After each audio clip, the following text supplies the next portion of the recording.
Mon fils m'a envoyé une boîte de chocolat d'anniversaire fait à la main. Le lendemain, il a demandé, alors, ils sont comment, les chocolats? J'ai souri et j'ai dit, je les ai donnés à ta femme et aux enfants. Ils adorent les sucreries. Il est resté silencieux, puis a chuchoté, terrifié, papa, tu as fait quoi? Le téléphone a sonné à 8h04 du matin, un dimanche matin. J'étais assis dans mon fauteuil inclinable dans ma petite maison de 2 chambres à Athènes, en Géorgie, lisant le journal du dimanche et buvant du café. 70 ans, retraité de la poste après 42 ans. Vie tranquille, vie simple. L'écran du téléphone affichait le numéro de David. Mon fils, mon enfant unique. Bonjour, mon fils, ai-je répondu. Merci encore pour ces chocolats d'anniversaire. C'était vraiment gentil de ta part. Sa voix tremblait. Vraiment tremblait comme s'il avait couru. Les chocolats que je t'ai envoyés hier. Tu les as mangés? J'ai souri, en prenant une autre gorgée de café. La boîte était arrivée samedi après-midi par coursier. Des chocolats belges fantaisie dans une boîte dorée avec un ruban bordeaux. Cela a dû lui coûter au moins 2 cents. Beaucoup trop cher pour l'anniversaire d'un facteur. Ils avaient l'air trop sophistiqués pour un vieil homme comme moi. Tu sais, je préfère les trucs bon marché de Walmart. Je les ai donnés à Jennifer et aux petits-enfants quand je suis passé hier soir. Tu sais à quel point la petite Emma aime le chocolat. Silence. Mort. Horrible. Silence étouffant. Puis un cri. Pas un hurlement. Un cri. Tu as fait quoi? Le son m'a frappé comme un coup physique. Panique pure. Terreur pure. Je les ai donnés à ta famille, ai-je répété lentement, mon estomac commençant à se nouer. Pourquoi, David? Qu'est-ce qui ne va pas? Ils les ont mangés? Sa voix s'est brisée. Emma les a mangés? Max? Oh mon Dieu. Oh mon Dieu.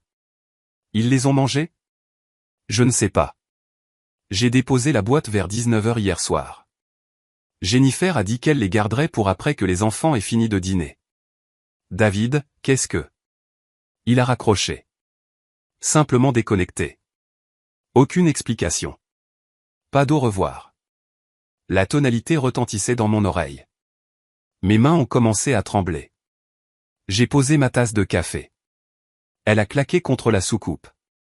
J'ai élevé ce garçon pendant 32 ans. Changé ses couches quand sa mère nous a quittés quand il avait 3 ans. Travaillé 2 emplois. La poste pendant la journée, remplissant les étagères chez Kroger la nuit pour qu'il puisse aller à l'université de Géorgie. Je l'ai vu obtenir son diplôme. Je l'ai accompagné dans l'allée quand il a épousé Jennifer il y a 8 ans. Et quelque chose dans ce cri, quelque chose de primal et désespéré et terrifié, m'a dit tout ce que j'avais besoin de savoir. Ces chocolats n'étaient pas un cadeau. C'était une arme. J'ai saisi mes clés de voiture avec des mains tremblantes. Je les ai fait tomber 2 fois avant de les mettre dans le contact de ma Honda Civic de 2012. J'ai conduit jusqu'à la maison de David sur Pinewood Drive. 15 minutes de trajet que j'ai fait en 8. En grillant 2 feux rouges et un stop. La Toyota Camry blanche de Jennifer avait disparu de l'allée. J'ai appelé son portable. Il a sonné 4 fois. Quand elle a répondu, elle pleurait. Bill, a-t-elle sangloté. Bill, nous sommes à l'hôpital régional d'Athènes. Emma et Max, ils ont mangé certains de ces chocolats que tu as apportés. 3 morceaux chacun avant que je ne réalise qu'il y avait quelque chose qui n'allait pas. Emma a dit qu'ils avaient un goût bizarre, comme du métal. Comme des centimes. Les médecins font des tests. Mon sang s'est transformé en glace. Je l'ai vraiment senti geler dans mes veines. Quel genre de test? Poison. Ils pensent que les chocolats ont été empoisonnés. Le mot n'avait pas de sens. Impossible d'avoir un sens. Poison. Bill, je ne comprends pas. Où as-tu eu ces chocolats? Qui les a envoyés? Je ne pouvais pas parler. Je ne pouvais pas former de mots. Parce que si je le disais à voix haute, si je lui disais que son mari, le père de ses enfants, avait envoyé des chocolats empoisonnés à son propre père, cela deviendrait réel. J'arrive, ai-je finalement réussi à dire. Je suis en route, Bill. Sa voix s'est complètement brisée. Où est David? Il ne répond pas à son téléphone. Son bureau dit qu'il s'est déclaré malade ce matin. J'ai besoin de lui ici. Les enfants n'arrêtent pas de demander après leur papa. Je vais le trouver, ai-je dit. Juste. Juste prends soin des enfants. Je vais trouver David. J'ai raccroché, je me suis assis dans ma voiture dans l'allée vide de David, j'ai regardé la maison, la belle maison dans un bon quartier. La maison avec le garage pour 2 voitures et la cour arrière clôturée et la balançoire que j'avais aidé David à installer il y a 3 ans. La maison qu'il avait payée avec de l'argent que je ne savais pas qu'il avait. Je suis Bill Morrison, né en 1953, élevé à Athènes. Je n'ai jamais gagné beaucoup d'argent, je n'en ai jamais eu besoin. J'ai vécu frugalement, j'ai économisé ce que je pouvais. Après 42 ans à la poste, j'avais une pension décente, une maison payée valant peut-être $180 000, quelques économies, quelques actions que mon frère m'avait aidé à acheter, une valeur patrimoniale totale d'environ $420 000, pas riche, mais confortable, plus qu'il n'en faut pour un vieil homme vivant seul. David était mon seul héritier. Il obtiendrait tout quand je mourrais. Nous en avions parlé une fois, il y a peut-être 2 ans, après que j'ai eu une alerte de santé, des calculs rénaux, j'ai pensé que cela pourrait être un cancer. L'avocat, Michael Shen, un homme bien, pratiquait le droit successoral à Athènes depuis 28 ans, avait rédigé les documents pendant que j'étais à l'hôpital. David était là, assis sur la chaise à côté de mon lit, posant des questions, regardant les documents. Il avait vu les chiffres, $420 000. J'ai conduit jusqu'à la maison de Carol, mon ex-femme. Nous étions divorcés depuis 29 ans, mais elle vivait toujours dans la même petite maison sur Baxter Street. Elle ne s'était toujours pas remariée. Elle dorlotait toujours David comme s'il avait 12 ans au lieu de 32. Sa voiture était dans l'allée. La Nissan Altima noire de David l'était aussi. Je n'ai pas frappé, je suis juste entré. La porte était déverrouillée. Elle l'était toujours. David était assis à la table de la cuisine, la tête dans les mains, toujours en pyjama. Dimanche matin, il aurait dû être à la maison avec sa famille. Il a levé les yeux quand je suis entré, m'a vu, est devenu blanc comme un linge. Nous nous sommes fixés du regard pendant peut-être 10 secondes. Pourquoi, ai-je demandé. Il a ri. Vraiment ri, d'une voix aiguë, désespérée. Parce que j'ai besoin de l'argent maintenant, papa. Pas quand tu mourras enfin de vieillesse dans une autre décennie. Les mots m'ont frappé comme un marteau. De l'argent?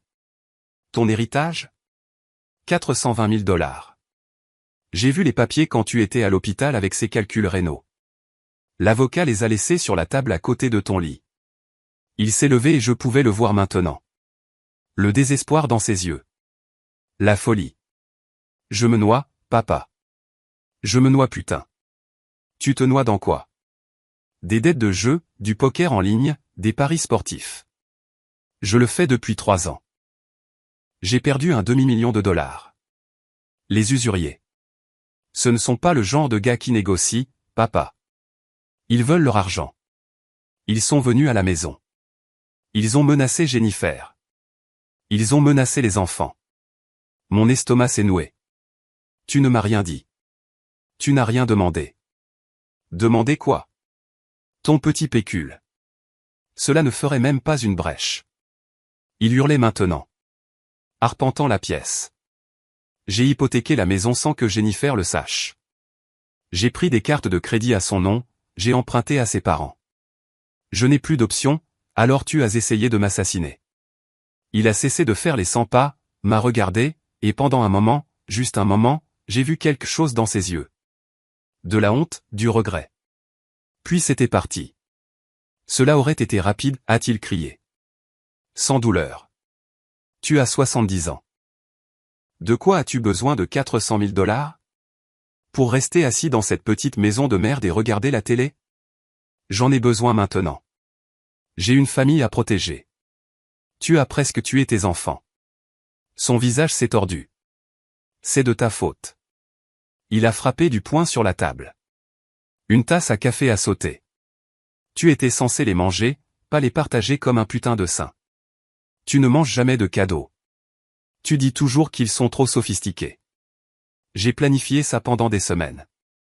La rage dans sa voix, le droit, l'absence totale de remords. Tu as presque tué Emma et Max, ai-je dit calmement. Tes propres enfants parce que tu leur as donné les chocolats. Tu as tout gâché. Carole est apparue dans l'embrasure de la porte. Elle écoutait. Son visage était pâle, choqué. David, a-t-elle chuchoté. Qu'est-ce que tu as fait? Tais-toi, maman. Il ne l'a même pas regardé, a gardé les yeux fixés sur moi. Il mérite ça. Il a vécu sa vie. Il est vieux. Il n'a plus rien à vivre à part nous regarder galérer. Quelque chose s'est brisé en moi. Pas mon cœur qui s'était déjà brisé quand j'avais réalisé ce qu'il avait fait. Quelque chose de plus profond. La partie de moi qui était son père. La partie qu'il avait aimée inconditionnellement pendant 32 ans. Cette partie est morte là, dans la cuisine de Carole. Je vais appeler la police, ai-je dit. Non, tu ne le feras pas. David a souri. Vraiment souri. Tu es trop faible. Tu as toujours été faible. Tu ne m'as jamais puni pour quoi que ce soit. Tu ne m'as même jamais fessé quand j'étais enfant. Tu te souviens? Maman te suppliait de me discipliner et tu ne l'as jamais fait. Il avait raison. J'avais été faible. Je voulais être le bon parent, celui que David aimait. Après que Carole nous ait quittés, j'avais compensé à l'excès. Je l'avais laissé s'en tirer avec des choses. J'avais trouvé des excuses. J'avais créé ce monstre. Tu as raison, David, ai-je dit calmement. J'ai été faible. Je me suis tourné et j'ai marché vers la porte. Tu vois, je te l'avais dit, a-t-il crié après moi. Tu ne feras rien. Tu ne fais jamais rien. Rentre chez toi, vieil homme. Oublie que c'est arrivé. Je vais régler la dette moi-même. Je suis monté dans ma voiture, j'ai démarré le moteur, je suis resté assis là un moment, puis j'ai appelé mon avocat. Michael, c'est Bill Morrison. J'ai besoin que tu fasses quelque chose pour moi aujourd'hui. Tout de suite. Bill, c'est dimanche matin. Je suis à l'église avec ma. Mon fils a essayé de m'empoisonner. Il m'a envoyé des chocolats contenant de l'arsenic pour mon anniversaire. Je les ai donnés à ses enfants. Ils sont à l'hôpital en ce moment. Silence. Alors je quitte l'église maintenant. Où es-tu? J'ai besoin d'embaucher un détective privé. J'ai besoin de documentation, de preuves, de tout ce que nous pouvons trouver. Et Michael, ma voix s'est brisée. J'ai besoin de changer mon testament aujourd'hui. Je vais passer quelques coups de fil. Retrouve-moi à mon bureau dans 1 heure. J'ai conduit jusqu'à l'hôpital régional d'Athènes. J'ai trouvé Jennifer dans l'aile pédiatrique, au 4e étage. Elle était assise entre 2 lits. Emma à gauche, 8 ans, les cheveux foncés comme sa mère. Max à droite, 6 ans, blond comme David l'avait été enfant. Tous les deux avaient des perfusions. Tous les deux avaient l'air pâles, malades. Jennifer s'est levée quand elle m'a vu, m'a serré fort dans ses bras. Elle tremblait. Qu'est-ce que le médecin a dit, ai-je demandé. Ils font des tests toxicologiques, des analyses sanguines. Ils n'arrêtent pas de me demander d'où viennent les chocolats. Quelle marque? Si j'ai remarqué quelque chose d'inhabituel. Elle s'est écartée, m'a regardé. Bill, qu'est-ce qui se passe? Où est David? Je ne pouvais pas lui dire. Pas encore. Pas tant que je n'en saurais pas plus. Je ne sais pas, ai-je menti. Premier mensonge que je lui disais en 8 ans que je la connaissais. Un médecin est apparu. Une jeune femme, peut-être 35 ans, blouse blanche, stéthoscope autour du cou. Nom sur son badge, Dr Sarah Chen, médecine d'urgence pédiatrique. 8 ans d'expérience. Monsieur Morrison, je suis le Dr Chen. Je soigne Emma et Max. Qu'est-ce qu'ils ont? Elle a jeté un coup d'œil à Jennifer, puis à moi. Pouvons-nous parler en privé? Non, a dit Jennifer immédiatement. Tout ce que vous avez à dire, dites-le devant moi. Le docteur Chen a acquiescé. Les résultats de l'analyse toxicologique sont revenus. Les 2 enfants ont été testés positifs à l'anhydride arsenieux. À des niveaux significatifs. Nous avons commencé une thérapie de chélation. C'est un traitement qui aide à éliminer les métaux lourds de la circulation sanguine. Ils sont arrivés ici assez vite pour que le pronostic soit bon. Mais quoi? Ma voix sonnait creuse. La concentration dans leur système suggère une dose très élevée dans tout ce qu'ils ont ingéré. S'ils avaient mangé plus de 3 morceaux chacun, si un adulte avait mangé une portion complète, elle a fait une pause. Cela aurait probablement été fatal. Jennifer a fait un bruit. Pas tout à fait un cri. Quelque chose de pire. Fatal, a-t-elle répété. Quelqu'un a essayé de les tuer. L'arsenic était dans les chocolats, a dit le docteur Chen prudemment. Nous avons fait analyser les morceaux restants de la boîte par l'hôpital. Chaque chocolat contient des niveaux létaux d'anhydride arsenieux. Ce n'était pas une contamination accidentelle. C'était délibéré. Je me suis assis lourdement sur une des chaises de la salle d'attente. La police a été avertie, a poursuivi le docteur Chen. Ils voudront vous parler de l'endroit d'où viennent les chocolats. Il y aura une enquête. 2 détectives sont arrivés 20 minutes plus tard. Le détective James Rodriguez, police du comté d'Athens-Clarke, unité des crimes majeurs, 16 ans dans les forces de l'ordre. La détective Patricia Morrison, même unité, 12 ans d'expérience. Ils ont d'abord interrogé Jennifer dans une salle de consultation privée. Elle leur a raconté les chocolats, comment je les avais apportés hier soir, comment les enfants les avaient mangés avant le dîner parce qu'ils ne pouvaient pas attendre. Puis ils m'ont interrogé. Monsieur Morrison, où avez-vous obtenu les chocolats, a demandé le détective Rodriguez, carnet ouvert, stylo prêt. Mon fils les a envoyés pour mon anniversaire. Ils sont arrivés hier par coursier. Votre fils, David Morrison, le père des enfants? Oui, et vous les avez donnés à sa famille. Je n'aime pas les chocolats sophistiqués. J'ai pensé qu'il les apprécierait davantage. Rodriguez et Morrison ont échangé un regard. Monsieur Morrison, a dit Morrison prudemment. Êtes-vous au courant que votre fils vous a appelé ce matin? Qu'il a posé des questions sur les chocolats. Mon estomac s'est noué. Comment savez-vous ça? Nous avons consulté les relevés téléphoniques. Votre fils vous a appelé à 8h04 du matin. L'appel a duré 47 secondes. Puis il a immédiatement appelé le portable de sa femme 4 fois. Elle n'a pas répondu parce qu'elle était déjà en route pour l'hôpital. Qu'a dit votre fils lors de cet appel, a demandé Rodriguez. Je leur ai tout raconté. La panique dans la voix de David, sa terreur quand j'ai dit que j'avais donné les chocolats. M. Morrison, j'ai besoin de vous poser une question directement. Rodriguez s'est penché en avant. Croyez-vous que votre fils vous a envoyé des chocolats empoisonnés? La pièce est devenue silencieuse. Même les bruits de fond de l'hôpital ont semblé s'estomper. Oui, ai-je dit. Je crois qu'il a essayé de me tuer. Jennifer a halté depuis l'embrasure de la porte. Nous nous sommes tous retournés. Elle écoutait. Non, a-t-elle chuchoté. Non, ce n'est pas possible. David ne ferait pas ça. Je lui ai parlé ce matin, ai-je dit. Chez sa mère. Il a avoué. Il a des dettes de jeu, $1 demi-million. Il a besoin de mon héritage. Il a dit que ça aurait été rapide, sans douleur, que je suis vieux et que je n'ai pas besoin de l'argent. Jennifer s'est effondrée sur une chaise, a commencé à sangloter, les épaules tremblantes, les mains sur son visage. Il a presque tué ses propres enfants, ai-je continué, ma voix plate, vide, et sa seule préoccupation était que j'avais ruiné son plan en donnant les chocolats. Rodriguez s'est levé. Nous devons emmener votre fils pour l'interroger. Savez-vous où il est maintenant? Il était chez sa mère, 2847 Baxter Street, Carol Morrison. Nous allons y envoyer des unités maintenant. Il a regardé Jennifer.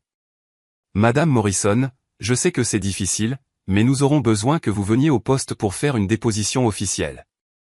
Je veux divorcer, a dit Jennifer soudainement, levant les yeux vers moi avec des yeux rouges et gonflés. Bill, je demande le divorce aujourd'hui. Je me fiche de ce qu'il faut faire. Je prends les enfants et nous partons. Il ne s'approchera plus jamais d'eux. 3 heures plus tard, David a été arrêté chez Carol. Tentative de meurtre, 2 chefs d'accusation de mise en danger d'enfants, possession d'une substance contrôlée. La police a trouvé davantage de poudre d'anhydride arsenieux cachée dans sa voiture. Il s'est battu, a crié, a affirmé que je mentais, que j'étais un vieil homme sénile inventant des histoires. Puis ils ont diffusé l'enregistrement de son appel téléphonique, l'appel de 8h04, celui où il avait paniqué. Il l'avait assigné à comparaître auprès de son opérateur de téléphonie cellulaire.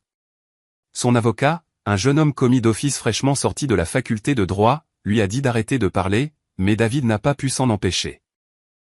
Dans la salle d'interrogatoire, je le sais parce que Rodriguez me l'a dit plus tard, David n'arrêtait pas d'insister sur le fait que c'était de ma faute, que j'avais tout gâché en étant généreux, que j'aurais dû manger les putains de chocolat moi-même. Il n'a jamais une seule fois posé de questions sur ses enfants. Michael Chen, mon avocat, a travaillé vite. Mardi, nous avions un rapport complet du détective privé qu'il avait engagé. Patricia Walsh, ancienne détective de la police d'Atlanta, 23 ans dans les forces de l'ordre, dirige maintenant sa propre entreprise de détective privé. Elle avait tout trouvé. Des reçus d'artisans Chocolate of Atlanta, une chocolaterie haut de gamme à Buckhead. David avait acheté une boîte personnalisée il y a 2 semaines, payé $340 en espèces, des messages textes entre David et quelqu'un nommé Rick discutant de la résolution du problème et de faire en sorte que cela ait l'air naturel. Rick s'est avéré être Ricardo Martinez, un usurier connu, actuellement sous enquête par le FBI. Des relevés bancaires montrant que David avait hypothéqué la maison pour $180 000 sans que Jennifer le sache. Faux, elle n'avait pas signé les documents. Des cartes de crédit ouvertes au nom de Jennifer.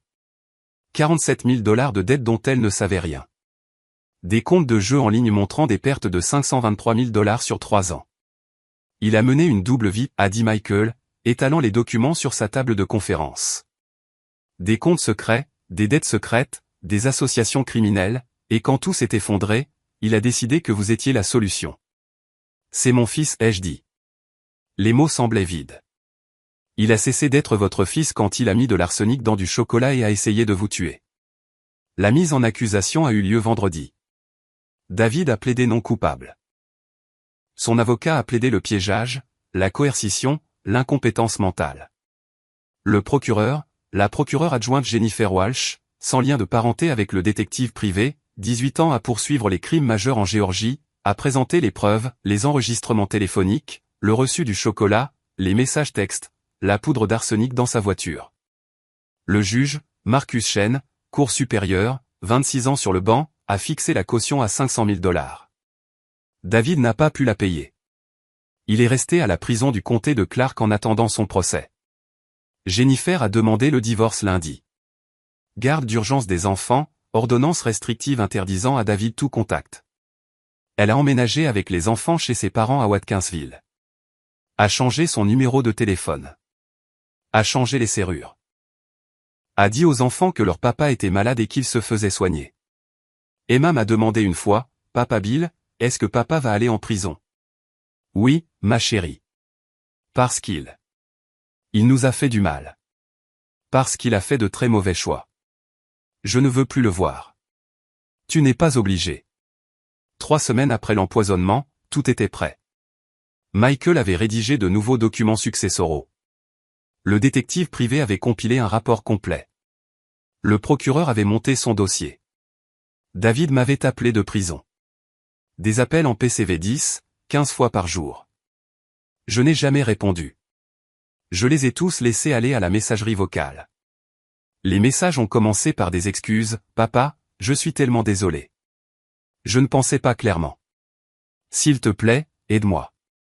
S'il te plaît, paie ma caution. » Puis en colère, « C'est de ta faute. Tu aurais dû juste manger les putains de chocolat. Maintenant, ma vie est ruinée. » Puis désespéré, « Papa, s'il te plaît. J'ai besoin d'aide. Les gars à qui je dois de l'argent. Ils menacent maman. Ils savent où elle habite. S'il te plaît, paie-les. Utilise mon héritage. Il va être à moi de toute façon. J'ai sauvegardé tous les messages. Je les ai transmis au procureur. J'ai décidé que j'avais besoin d'une conclusion, que j'avais besoin de montrer à David, et peut-être à moi-même, que j'en avais fini d'être faible. J'ai invité tout le monde à dîner dimanche 3 semaines après l'empoisonnement. Emma et Max étaient rentrés de l'hôpital, se remettaient toujours mais étaient en bonne santé. Jennifer avait accepté de venir. Même Carole, malgré ses protestations que j'étais trop dur avec David. J'ai préparé le dîner moi-même. Pot-au-feu, purée de pommes de terre, haricots verts. Le plat préféré de David quand il était enfant. Ils sont arrivés à 17h30. Jennifer a aidé les enfants à se laver les mains. Carole a mis la table. Tout le monde a essayé d'agir normalement, mais la tension était suffocante. Nous nous sommes assis, avons dit la grâce. Une habitude d'avant, quand les enfants étaient plus petits. Nous avons commencé à manger. Puis je me suis levé. J'ai une annonce à faire. Emma a levé les yeux de sa purée de pommes de terre. Qu'est-ce que c'est, papa Bill? Je donne mon héritage. Carole a posé sa fourchette. Bill, ce n'est pas le moment. Point aux enfants. Emma et Max en fiducient jusqu'à ce qu'ils aient 25 ans. La main de Jennifer s'est envolée vers sa bouche. La maison, les économies, les actions, les prestations de retraite, tout cela. 423 000 $ répartis équitablement entre Emma et Max Morrison. J'ai sorti les documents. Le Nouveau Testament, les documents de fiducie, tous signés et notariés. Ce sont vos enfants, ai-je dit, en regardant Carole, en regardant Jennifer. Les enfants que David a essayé d'assassiner pour de l'argent. Jennifer a saisi les papiers. Les a lus. A commencé à pleurer. Bill, tu ne peux pas. C'est trop. C'est déjà fait. Michael a déposé les papiers hier. Légal et exécutoire. Emma était confuse. Papa Bill, pourquoi papa a-t-il essayé de nous faire du mal? Parce qu'il voulait mon argent, ma chérie. Et il était prêt à blesser des gens pour l'obtenir. J'ai sorti le reste. Les rapports d'hôpital montrant l'empoisonnement à l'arsenic, les résultats toxicologiques, le rapport de police, les preuves que le détective privé avait recueillies, les reçus de la chocolaterie, les messages textes à l'usurier, l'enregistrement téléphonique où David avait paniqué quand je lui avais dit que j'avais donné les chocolats. J'ai étalé tout cela sur la table de la salle à manger. J'ai laissé Jennifer le voir. J'ai laissé Carole le voir. Je l'ai rendu réel. David m'a envoyé des chocolats contenant de l'arsenic pour mon 70e anniversaire, ai-je dit clairement, calmement. Il avait l'intention de me tuer, d'hériter de mes biens, de rembourser ses dettes de jeu.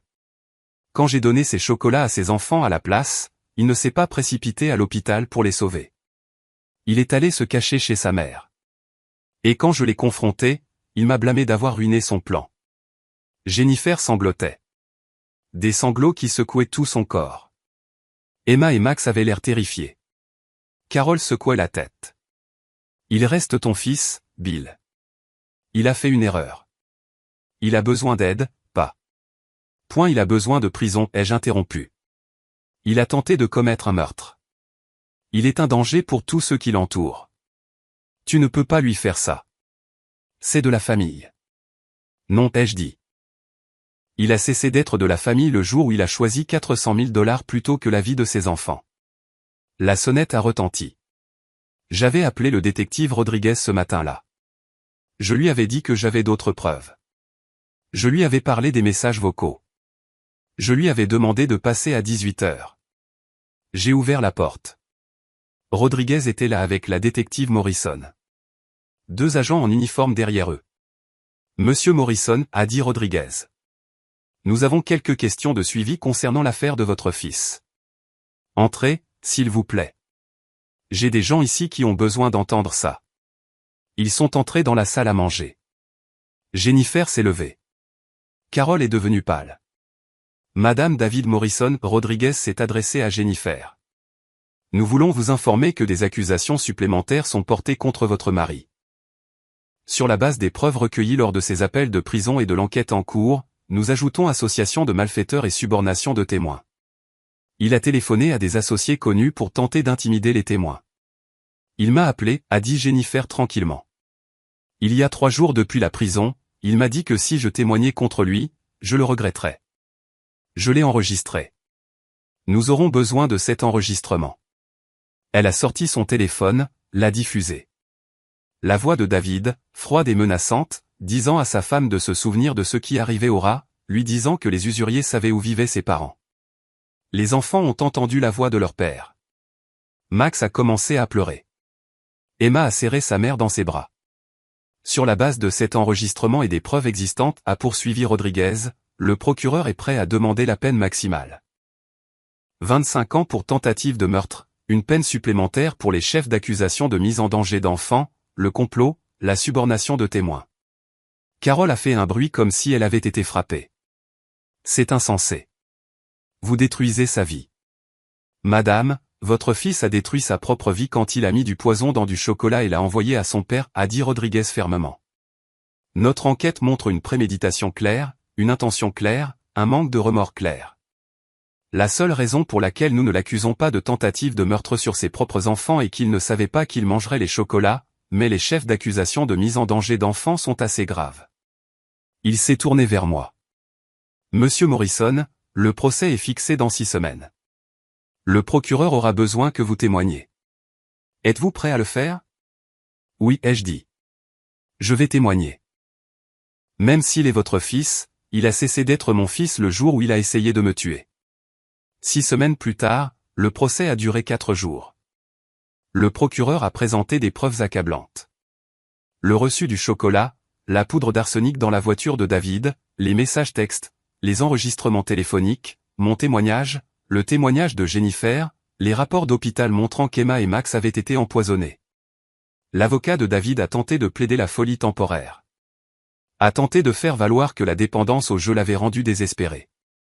A tenté de le dépeindre comme une victime de prêteur-prédateur. Le jury n'y a pas cru.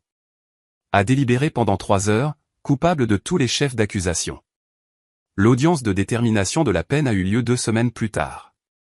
Le juge Chen a regardé David avec un dégoût pur. Monsieur Morrison, vous avez tenté d'assassiner votre propre père pour de l'argent. Quand ce plan a échoué et que vos enfants ont été empoisonnés à la place, vous n'avez montré aucun remords, aucune inquiétude pour leur bien-être, seulement de la colère que votre plan ait été perturbé. Vous êtes un danger pour la société et pour votre propre famille. Il a condamné David à 20 ans de prison pour tentative de meurtre, une peine supplémentaire de 5 ans pour mise en danger d'enfants, à purger consécutivement, 25 ans au total. David aurait 57 ans quand il sortirait. Ses enfants seraient adultes.